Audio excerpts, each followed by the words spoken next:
Hello, my name's Tony Ridley and welcome to another Travel Risk Management Safety and Security Tips.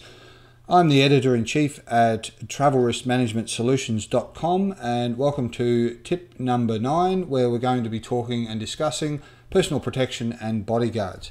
Executive protection and close personal protective or physical security services is increasing.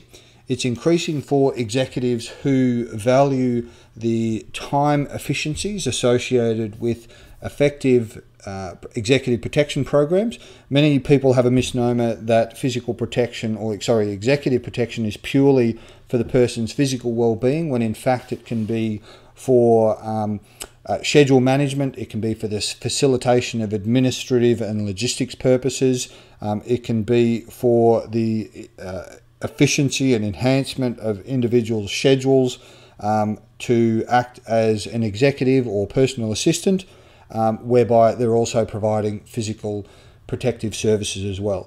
This may be armed or unarmed, it may be in a hostile or benign environment, or there may be a targeted threat towards the individual, the family, or the organisation in general terms. So the provision of executive services is not a boilerplate or cookie cutter approach. What that means is that it's simply not as Hollywood may depict or celebrities may depict. That is someone who is 7 foot tall, 300 kilos or 400 pounds, monstrous individual who appears physically intimidating. Likewise, someone who doesn't look like necessarily an ex-mercenary type, and armoured cars and guns and knives and swords and what other extremes can be depicted in people's imagination or in prior Hollywood or television series.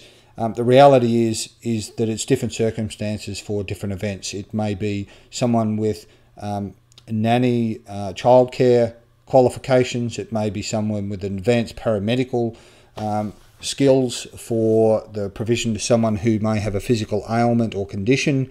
It may be somebody who has previously had specific training in financial analysis or technical skills associated with the executive, so they can accompany them to certain business type meetings, but remembering their primary function is not to hold open doors and to carry bags. Whilst the roles and responsibilities of the individuals and the circumstances may change, they have a primary focus, and that primary focus is to ensure the safety and well-being of the individual.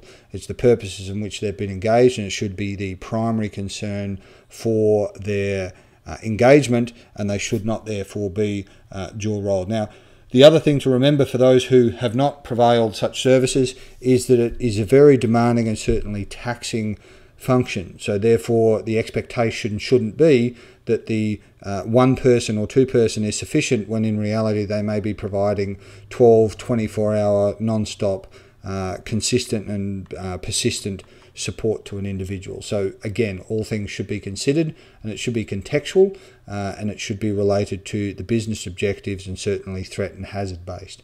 So once again, thanks very much for joining us in this video on travel safety and security tips. For more information on this subject, please visit the website at www.travelriskmanagementsolutions.com. Thank you. Bye.